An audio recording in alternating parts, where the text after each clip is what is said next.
नमस्कार दर्शकों। आज हम पहले प्रश्न से शुरू करते हैं, जो है कि ध्यान है क्या। मेडिटेशन जिसको हम बुलाते हैं, ध्यान बुलाते हैं। पूर्व एशिया जो है, पूर्वी एशिया, वहाँ उसको ज़ेन बुलाते हैं। अलग अलग शब्दों से हम उसको पुकारते हैं। वो ध्यान दरअसल उसकी अवधारणा क्या है, कॉन्सेप्ट क्या है, उसको समझने की हम लोग कोशिश करते हैं।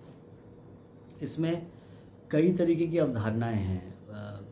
पूरब के लोगों ने ध्यान को अलग तरीके से देखा, पश्चिम के लोगों ने अलग तरीके से देखा, उसके लिए एक शब्द ईजाद कर दिया, मेडिटेशन। बहुत सारे विद्वान ये कहते हैं कि मेडिटेशन जो है वो ध्यान का सही ट्रांसलेशन है भी नहीं। उन्होंने अपनी, क्योंकि उनकी जो अप्रोच रही है जीवन को लेके, वो हमेशा भौतिकवादी ज़्यादा रही है। तो भौतिकवादी प्रश्नों के उत्तर खोजने के लिए उन्होंने एक कॉन्सेप्ट निकाला, मेडिटेशन। उसको बहुत प्रमोट भी किया। आमतौर पे जो मेडिटेशन है उसका बहुत स्पिरिचुअल सिग्निफिकेंस नहीं है, बहुत आध्यात्मिक सिग्निफिकेंस नहीं है। पर जो ध्यान है उसका तो पर्पज़ ही आध्यात्मिक हुआ करता था। जो ऋषियों ने आरंभ किया, भिन्न भिन्न परंपराओं ने उसको आगे बढ़ाया। मैं कोशिश कर रहा हूँ कि किसी परंपरा विशेष का नाम न लेके समझने समझाने की कोशिश करूँ कि ध्यान की अवधारणा हमारे लिए किस तरह से काम की है। क्योंकि बहुत सारी बातें जो हुई हैं, बहुत सारे शास्त्र लिखे गए, बहुत सारे वक्ता संतगण जो बता रहे हैं, बहुत सारी चीज़ें ऐसी हैं जिससे हमारा लेना देना नहीं है। हम उस बात को समझ नहीं पाते कि हम डे टू डे लाइफ में उसको अप्लाई कैसे करें। ये प्रश्न मन में पैदा होता है। तो एक तो ये अवधारणा है, जो देख लें, पश्चिम पूरब को देख लें तो पश्चिम कह रहा है कि मेडिटेशन का पर्पज़ है अपनी भौतिक लाइफ को, अपनी जो मटेरियल लाइफ है उसको अच्छा करने के लिए प्रोसेस ध्यान है। पूरब कह रहा है कि अपने आध्यात्मिक जीवन को अंतर और समझने की कोशिश करते हैं। वो कह रहे हैं ध्यान से शरीर और मन को बेहतर, जो वो लोग योग के लिए भी कह रहे हैं कि योग से शरीर को बेहतर करो, योग से मन को बेहतर करो।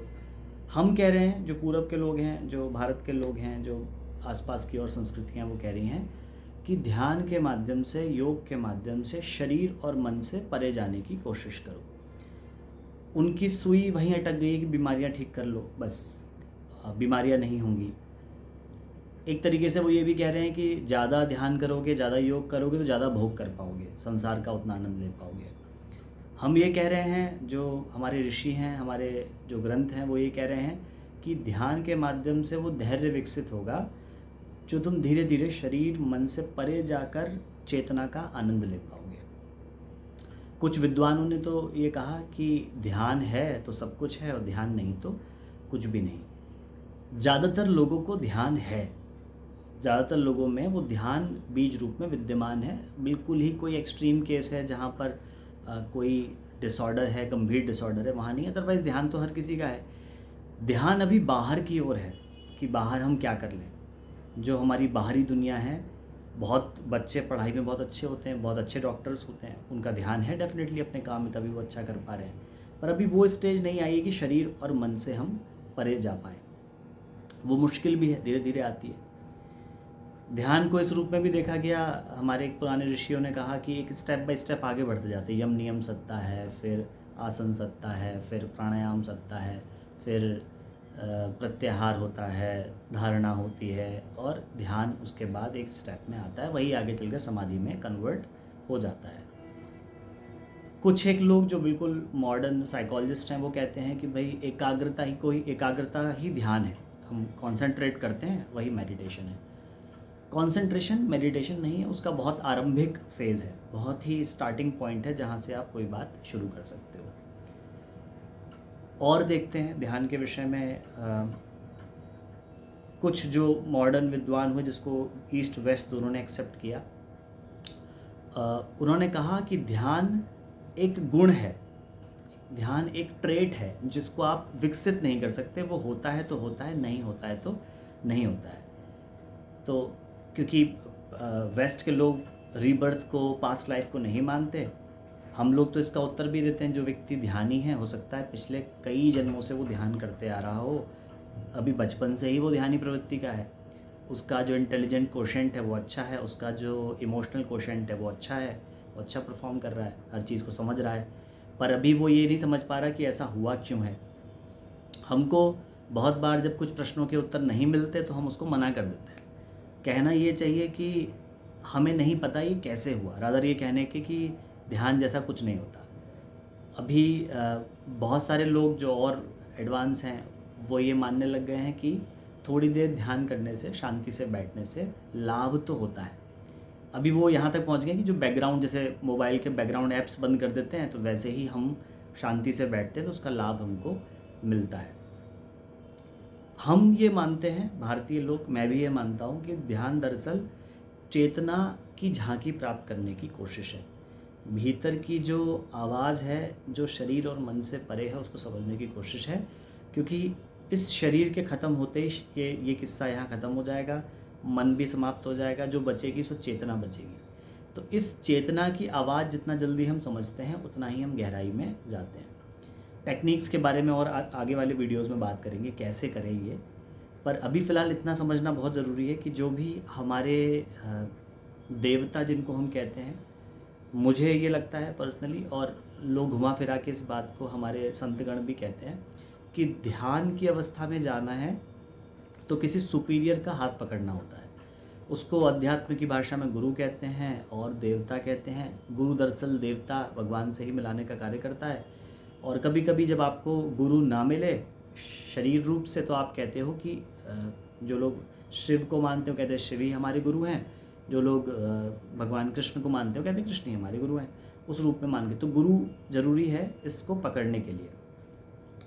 शरीर और मन से परे की यात्रा, इस शरीर में जो चीज़ें चल रही हैं, मन में चीज़ें चल रही, 24 घंटे इसी हलचल में हम हैं।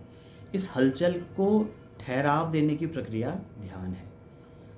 जब वो ठहराव आता है तो धीरे धीरे बाकी गतिविधियों में भी उसका प्रभाव दिखना शुरू हो जाता है। क्या वजह है कि कोई एक व्यक्ति जो योग का, ध्यान का अभ्यास करता है वो जल्दी से रिएक्ट नहीं करता? क्यों? क्योंकि उसने भीतर की चेतना को समझने का प्रयास शुरू कर दिया है। ध्यान भीतर उतरना है। हम लोग हरिद्वार में थे, ध्यान के बारे में सुनते थे, वहाँ एक बात आई, ध्यान किया नहीं जाता, होने लगता है। धीरे धीरे आपका लगाव होने लगता है। हमारे पूर्वज बहुत स्मार्ट थे, उनको पता था कि आगे आने वाले समय पे लोगों का ध्यान भटकेगा, तो उन्होंने मंत्र दे दिए, उन्होंने यंत्र दे दिए, उन्होंने तंत्र की विधा दे दी, उन्होंने ग्रंथ दे दिए, चौपाई दे दी, ताकि हम अपने ध्यान को धीरे धीरे खींच के सही दिशा में लेकर आएँ। पर हम भी कम नहीं हैं, हम लोग उन्हीं चीज़ों में फंस के रह गए। तो उसमें फंसना नहीं है, धीरे धीरे आगे बढ़ना है और ध्यान की गहराई में जाना है। खुद को जानना, खुद को समझना, भीतर की चेतना में उतरना, अनाहत नाद को सुनने की कोशिश करना और पहला कदम उठाना। पहला कदम क्या है? पहला कदम ये है कि हम 24 घंटे में बस 7 मिनट्स हम लोग शांति से बैठना सीख लें। और ये करके देखिए तो आपको पता लगेगा कि मन में कितना कोलाहल है। तो वो 7 मिनट निकालें और शांति से बैठने की कोशिश करें। वहाँ समझ में आएगा कि ध्यान कितना ज़रूरी है। एक पश्चिम के स्कॉलर हुए, उन्होंने कहा कि अगर आपको 10 मिनट शांति से बैठने में दिक्कत है तो इसका मतलब आपको रोज़ 1 घंटा ध्यान करना चाहिए। मतलब स्थिति बहुत ही गंभीर है जो आप शांति से नहीं बैठ सकते। इसमें कुछ और पक्ष आगे उजागर करेंगे, जो मैंने पिछले वीडियो में भी कहा कि ध्यान, जब आप सीधे बढ़ते हो ध्यान की तरफ तो बहुत बार मन की कुछ ग्रंथियाँ छिड़ जाती हैं, इसलिए धीमे धीमे चलना चाहिए, स्लोली। और दूसरा अच्छा है जो भारतीय परंपरा कहती है, किसी देवता का, गुरु का हाथ पकड़ के चलो, किसी मंत्र को पकड़ के चलो, सिंपल से मंत्र को पकड़ के चलो जो नेचुरली कॉस्मिक ऊर्जा से आपको जोड़ने का कार्य करे। ध्यान हमें, मतलब शरीर के रोग को तो ठीक करता ही है, मन के रोग को ठीक करता ही है, हमारी चेतना में जो भी हलचलें हैं उनको भी धीरे धीरे उन तक हमको पहुंचाने का कार्य कर देता है। एक कहानी भी है, बड़ी फेमस कहानी है कि एक ताला था, एक चाबी थी और एक हथौड़ा था। तो हथौड़ा क्या है, बराबर मार रहा है ताले पे और कह रहा है कि मैं इसको तोड़ दूंगा, मैं उसको तोड़ दूंगा। बहुत देर लगा रहा, ताला टूट भी गया। ताला टूटा तो ऐसा टूटा कि टेढ़ा मेढ़ा हो गया, अब दोबारा यूज़ भी नहीं हो सकता। वहीं चाबी से अगर खोलते तो क्या है, इजीली खुल भी जाता, बार बार भी खोल सकते हैं, वहाँ से चीज़ें निकाल सकते हैं खजाने से और फिर उसको बंद भी कर सकते हैं। तो ध्यान दरअसल वही चाबी है, चेतना के ताले की चाबी है। और अगर हम इसको तोड़ फोड़ करके खोलने की कोशिश करते हैं। आजकल मैं ये कहानी मैंने इसलिए भी सुनाई, ये उदाहरण इसलिए भी दिया कि आजकल बहुत सारे जो लोग हैं वो तोड़ फोड़ करके खोलने की कोशिश कर रहे हैं। वो तरीका सही नहीं है। ध्यान तरीका एकदम सॉफ्ट तरीका है, धीरे से आप चाबी खोलना बंद करना सीख जाते हैं, और इसमें आवश्यकता पड़ती है धैर्य की। और एक और गुण जिसको सुन के लोगों को लगता है कि अंधविश्वास है, क्या है, वो अंधविश्वास नहीं है, वो दरअसल बहुत ज़रूरी गुण है, धीरे धीरे विकसित होता है। उसका नाम है डिवोशन, भक्ति। भक्ति से हम ध्यान की कक्षाओं में सहज ही पहुंचने लगते हैं, ध्यान हमारा धैर्य धीरे धीरे उठने लगता है। ये बातें जो मैंने आपसे करी, ये मैंने सीखी हैं, समझी हैं।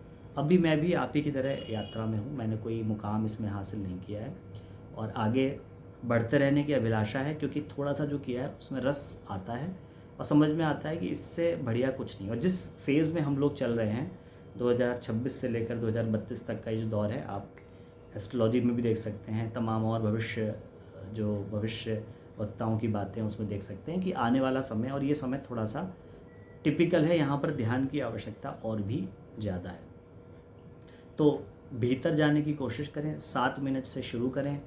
और मुझे लगता है बहुत सारी फ़िलॉसफी में पढ़ने से अच्छा है कि कुछ शुरू कर दें। जिनको श्रद्धा है भगवान पे, वो भगवान के नाम के साथ, मंत्र के साथ ध्यान जोड़ सकते हैं। जिनको अभी जो कहते हैं कि हमें पता नहीं कौन से हमारे भगवान है, वो कोई पॉजिटिव वर्ड ले सकते हैं। मनोवैज्ञानिक भी जिसको कहते हैं, आप अच्छे शब्दों से जुड़ते हैं तो अच्छी भावनाएं वैसी ही प्रकट होती हैं। उनमें से एक शब्द हो सकता है आनंद, ब्लिस, परमानंद। ऐसा कोई शब्द हिंदी इंग्लिश में ले सकते हैं। जब आप श्वास ले तो आनंद, श्वास छोड़े तो आनंद।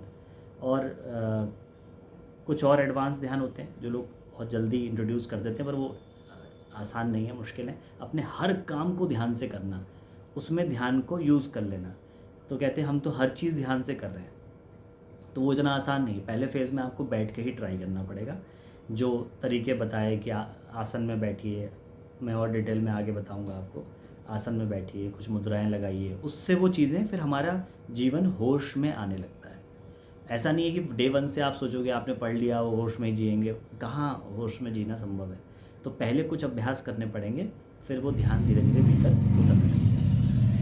तो अभ्यास करें और ध्यान को और गहराई से समझें। समझने में किताबें पढ़ें, बहुत अच्छा है। फ़िलॉसफ़ी को समझें, वो भी अच्छा है, लेकिन फ़िलॉसफ़ी में अटकना नहीं है। एक तो उत्तर वो मिलता है, जैसे मैं आपको कुछ प्रश्न का उत्तर दे रहा हूँ, आप यूट्यूब पे और खोजेंगे और उत्तर मिलेंगे। एक उत्तर वो होता है जो आप बुक्स में पढ़ते हैं, एक उत्तर होता है जो आप किसी ज्ञानी से सुनते हैं, संतों से सुनते हैं, बहुत अच्छा है। लेकिन एक उत्तर वो होता है जो भीतर से प्रकट होता है। तो अभी फ़िलहाल के सेंस में मुझे जो भीतर से उत्तर समझ में आया है वो ये है कि कुछ देर तो आपको बैठना ही होगा। बैठ के ध्यान का उत्तर भी समझ में आएगा, अंदर की जो ध्वनि है, आप अंदर से क्या चाहते हैं वो समझ में आएगा, और अच्छे विचारों में, अच्छी चीज़ों में गोते लगाने का अभ्यास धीरे धीरे होने लगेगा। तो कोई शब्द पकड़ के, मंत्र पकड़ के आरंभ कर सकते हैं। तो मुझे लगता है कि मैंने सामान्य रूप से समझाया कि ध्यान है क्या। और फिर से एक लाइन में कह दूं कि भीतर की ओर उतरना एक बड़ी अच्छी लाइन है कि जब मैं भीतर गया तो मैं भी तर गया। बाहर के जो भोग हैं उनमें वो क्षमता नहीं है कि वो हमारी भीतर को संतुष्ट कर सके। अगर ऐसा होता तो जो मतलब पूरे भोगवादी जीवन को जीते संतुष्ट हो जाते। अक्सर वो लोग जो जिनके पास सारी संसारिक सुविधाएं हैं, वो सोने के लिए या तो टैबलेट खाते हैं, नींद की गोली खाते हैं, या अल्कोहल कंज्यूम करते हैं, उन्हें नींद ही नहीं आ रही, रिसोर्सेज सारे इकट्ठे हो गए हैं। तो हम ध्यान की गहराइयों में जाने की कोशिश करें, आरंभ धीमे धीमे करें। और जब भी ऐसा लगे कि मान लीजिए आप 7 मिनट बैठ रहे हैं, उसमें आपको लगा कि हलचल ज़्यादा ही हो रही, तो समय कम कर दें, 5 ही मिनट करें, थोड़ी थोड़ी देर से बढ़ाते चलें। और यहाँ क्या है, ये ध्यान की रेस थोड़ी विशेष है। यहाँ कछुआ जीतता है, यहाँ कछुआ जीत जाता है, खरगोश हार जाता है। बहुत जल्दी कुछ पाने के चक्कर में नहीं पड़ना है, धीमे धीमे धीमे धीमे चलते चलना है। और ऑटोमेटिकली जो अंदर बैठे हुए शिव हैं, अंदर बैठे हुए जो गुरु हैं, अंदर बैठी चेतना आपको गाइड करने लगेगी। धन्यवाद।